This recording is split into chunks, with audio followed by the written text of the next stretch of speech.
రాజన్న సిరిసిల్ల జిల్లా 2016లో ఏర్పాటు అయిన తర్వాత మరి అభివృద్ధి లక్ష్యంగా 2018లో మాకు వద్దు మొర్రం అంటే ఆనాడు మరి 7 విలీన గ్రామాలను మరి మున్సిపాలిటీలో విలీనం చేయడం జరిగింది. మేము అభివృద్ధి చేస్తాం, మీకు అనేక రకాలుగా ప్రజలను ఆదుకుంటాం, మరి అనేక రకాలుగా మాటలు చెప్పినటువంటి ప్రస్తుత ఎమ్మెల్యే మరి మాజీ మంత్రివర్యులు కేటీ రామారావు గారు ఆ రోజు అనేక మాటలు మాట్లాడడం జరిగింది. మరి ఈనాడు చూసుకుంటే మరి అభివృద్ధి లేక ఈరోజు విలీన గ్రామాల ప్రజలు అనేక రకాలుగా ఇబ్బంది పడుతున్నప్పటికీ కూడా మరి స్థానికంగా ఉన్నటువంటి మంత్రి ఎమ్మెల్యే కేటీఆర్ గారు కనీసం కూడా స్పందించడం లేదు. మరి ఎన్నికల సమయంలో మళ్ళీ మీరు తిరిగి గ్రామ పంచాయతీగా ఏర్పాటు చేస్తామని హామీ ఇచ్చినప్పటికీ కూడా మరి ఈరోజు ఎటువంటి వ్యవస్థ మనకు కనబడడం లేదు. మరి మంత్రి కేటీఆర్ గారు సిరిసిల్లలో ఉండకుండా మరి హైదరాబాద్లో పర్యటన చేస్తూ మరి ఏనాడు ఇక్కడ ఉన్నటువంటి సమస్యలు పట్టించుకుంటాడు, విలీన గ్రామాల ప్రజల సమస్యలు పట్టించుకుంటే సందర్భంగా మేము అడుగుతా ఉన్నాం.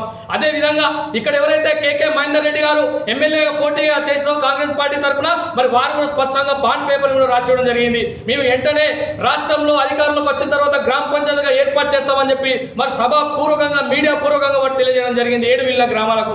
మరి అధిక ఓట్లు ఈరోజు గ్రామ పంచాయతీల ప్రజలు మరి కేకే మహేందర్ రెడ్డి గారి మాటలు నమ్మి ఈరోజు రాష్ట్రంలో మరి రావడానికి వాళ్ళు అనేక రకాలుగా ప్రజలు వాళ్ళు ఆదుకోవడం జరిగింది. మరి ఈనాడు మేము అడుగుతా ఉన్నాం, భారతీయ జనతా పార్టీ తరఫున మేము అడుగుతా ఉన్నాం కేకే మహేందర్ రెడ్డి గారు, అన్నా మీరు ఏ రోజులు మాట ఇచ్చిరో మరి ఇప్పటి వరకు చూసుకుంటే మనకు సంవత్సరం రోజులు దగ్గర పడతా ఉంది, అయినా ఇప్పటికి మీరు ఎందుకు స్పందించడం లేదని మేము అడుగుతా ఉన్నాం. దయచేసి ఒక్కసారి విలీన గ్రామాల్లో మీరు పర్యటన చేయండి. ఈరోజు మనుషులు చనిపోతే కనీసం శ్మశాన వాటికకు వెళ్ళలేకుండా మరి బుడదలో కూడా కావాల్సినటువంటి పరిస్థితులు విలీన గ్రామాల్లో కనబడతా ఉన్నాయి. అటు సర్దాపూర్లో చూసుకుంటే శ్మశాన వాటిక కరువు అయిపోయింది.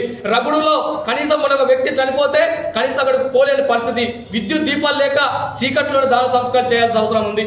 ఈరోజు ఒక్కసారి రాష్ట్ర ప్రభుత్వాన్ని మేము అడుగుతా ఉన్నాం, మరి కేకే మహేందర్ రెడ్డి గారిని అడుగుతా ఉన్నాం, అన్న మీరు వెంటనే విలీన గ్రామాలను గ్రామ పంచాయతీగా ఏర్పాటు చేసే దిశగా రాష్ట్ర ప్రభుత్వం దృష్టికి మీరు తీసుకెళ్ళాలి. మేము అనేక రకాలుగా అనేక రోజుల నుంచి పోరాటం చేస్తూ ఉన్నాం.